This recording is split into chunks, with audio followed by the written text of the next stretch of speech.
The Awakening, Chapter 13. A feeling of oppression and drowsiness overcame Edna during the service. Her head began to ache, and the lights on the altar soared before her eyes. Another time she might have made an effort to regain her composure, but her one thought was to quit the stifling atmosphere on the church and reach to open air. She arose, climbing over Robert's feet with a muttered apology. Old Monsieur Farival, flurried, curious, stood up, but upon seeing that Robert had followed Mrs. Pontellier, he sank back into the seat. He whispered an anxious inquiry of the lady in black, who did not notice him or reply, but kept her eyes fastened upon the pages of her velvet prayer book. I felt giddy and almost overcome, Edna said, lifting her hands instinctively to her head and pushing her straw hat up from her forehead. I couldn't have stayed through the service. They were outside in the shadow of the church. Robert was full of solicitude.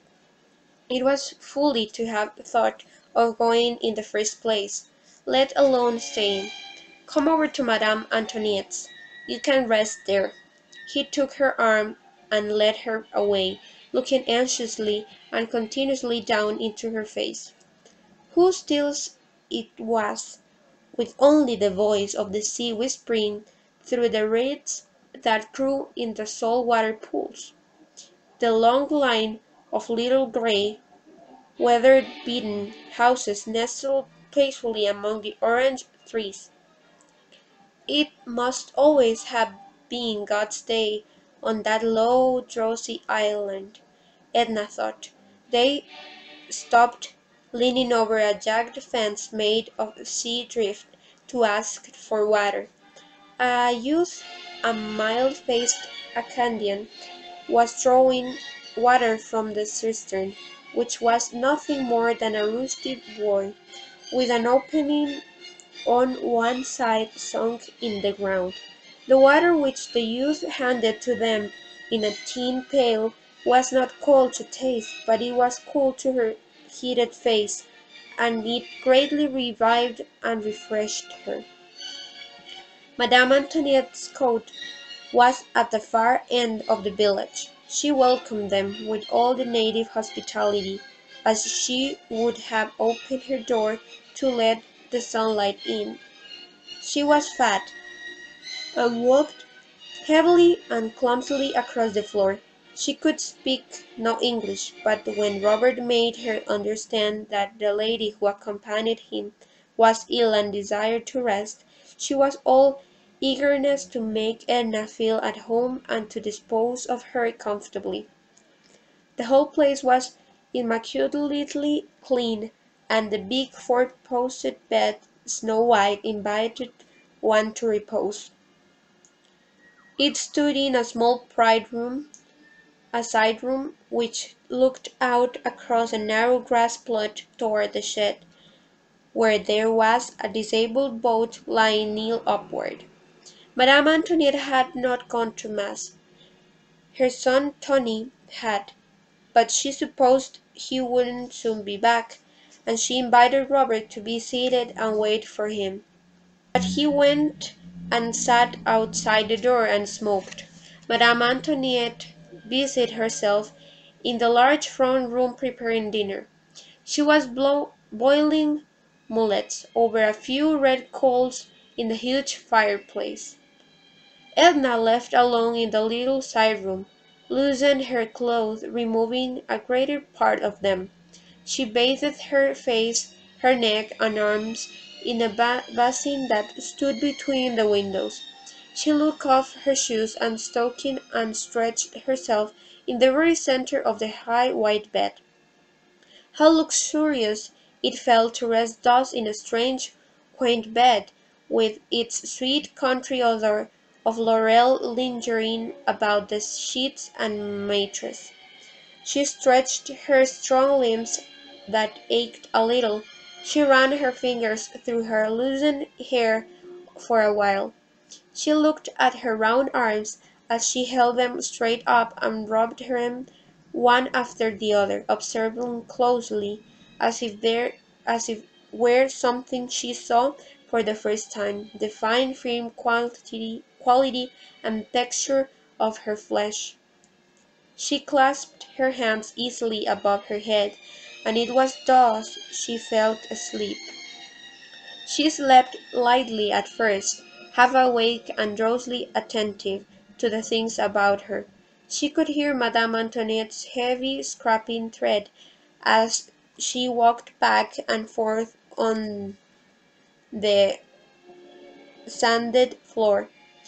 Some chickens were clucking outside the windows, scratching for bits of gravel in the grass. Later, she had heard the voices of Robert and Tony talking under the shed. She did not stir.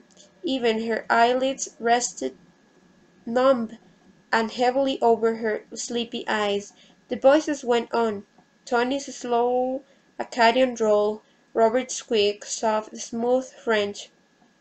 She understood French imperfectly unless directly addressed, and the voices were only part of the other drowsy, muffled sounds lulling her senses.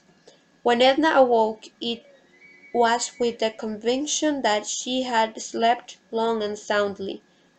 The voices were hushed under the shed. Madame Antoinette's steps was no longer to be heard in the adjoining room. Even the chickens had gone elsewhere to scratch and cluck. The mosquito bar was drawn over her. The old woman had come in while she slept and let down the bar. Edna arose quietly from the bed, and looking between the curtains of the window she saw by slanting rays of the sun that the afternoon was far advanced. Robert was out there under the shed, reclining in the shade against the sloping keel of the overturned boat. He was reading from a book. Tony was no longer with him. She wondered what had become of the rest of the party. She peeped out at him 2 or 3 times as she stood washing herself in the little basin between the windows. Madame Antoinette had laid some coarse, clean towels upon a chair, and had placed a box of poudre de riz within easy reach. Edna dabbed the powder upon her nose and cheeks as she looked at herself closely in the little distorted mirror which hung on the wall above the basin. Her eyes were bright and wide awake, and her face glowed. When she had completed her toil, she walked into the adjoining room. She was very hungry. No one was there, but there was a cloth spread upon the table that stood against the wall, and a cover was laid for one, with a crusty brown loaf and a bottle of wine beside the plate. Edna bit a piece from the brown loaf, tearing it with her long white teeth. She poured some of the wine into the glass and drank it down.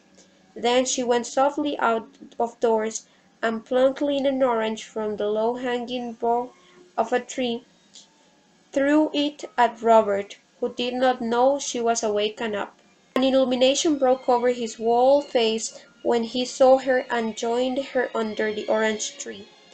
"How many years have I slept?" she inquired. "The whole island seems changed. A new race of beings must have sprung up, leaving only you and me as past relics. How many ages ago did Madame Antoinette and Tony die?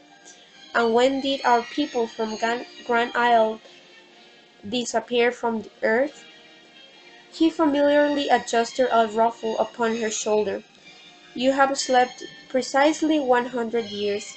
I was left here to guard your slumbers, and for 100 years I have been out under the shed reading a book." "Of course not. He knows you are with me," Robert replied as he busied himself among sundry pans and covered dishes which had been left standing out of hearth.